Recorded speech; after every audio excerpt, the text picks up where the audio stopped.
পুষ্পমাল্য অর্পণ শেষে সংক্ষিপ্ত অনুষ্ঠানে উপস্থিত বাংলাদেশ জাতীয়তাবাদী শ্রমিক দল, জাতীয়তাবাদী যুব দল এবং অন্যান্য সংগঠনের সম্মানিত নেতাকর্মী ভাইরা, সবাইকে বাংলাদেশ জাতীয়তাবাদী দল সাতক্ষীরা জেলার পক্ষ থেকে আন্তরিক শুভেচ্ছা অভিনন্দন জানাই।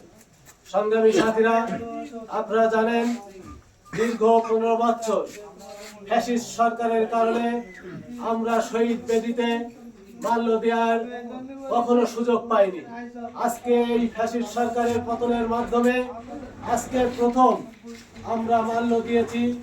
আজকে যারা এই মাল্য দেওয়া অনুষ্ঠানে এই গভীর রাতে বিশেষ করে হাজির হয়েছে, তাদেরকে আমি আবারও সাতক্ষীরা জেলার পক্ষ থেকে আন্তরিক অভিনন্দন জানাই।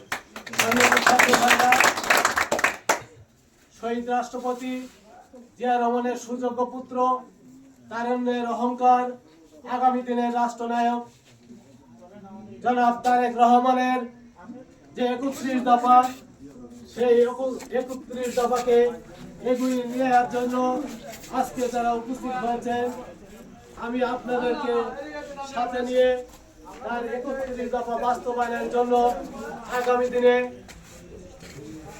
খালেদা জিয়া এবং তারেক রহমানের হাতকে শক্তিশালী করার জন্য সর্বোত্তম চেষ্টা করব। সাথে সাথে এখানে যারা উপস্থিত হয়েছেন, আগামী 25 তারিখে সাতক্ষীরা জেলা বিএনপির উদ্যোগে যে বিশাল সমাবেশ, এই সমাবেশ সফল করার লক্ষ্যে এখানে যারা উপস্থিত হয়েছেন, আপনাদের সর্বোত্তম সহযোগিতা কামনা করে আমি আমার সংক্ষিপ্ত বক্তব্য এখানে শেষ করছি। খুদা হাফেজ। বাংলাদেশ জিন্দাবাদ, বাংলাদেশ জাতীয়তাবাদী দল জিন্দাবাদ, তারেক রহমান জিন্দাবাদ।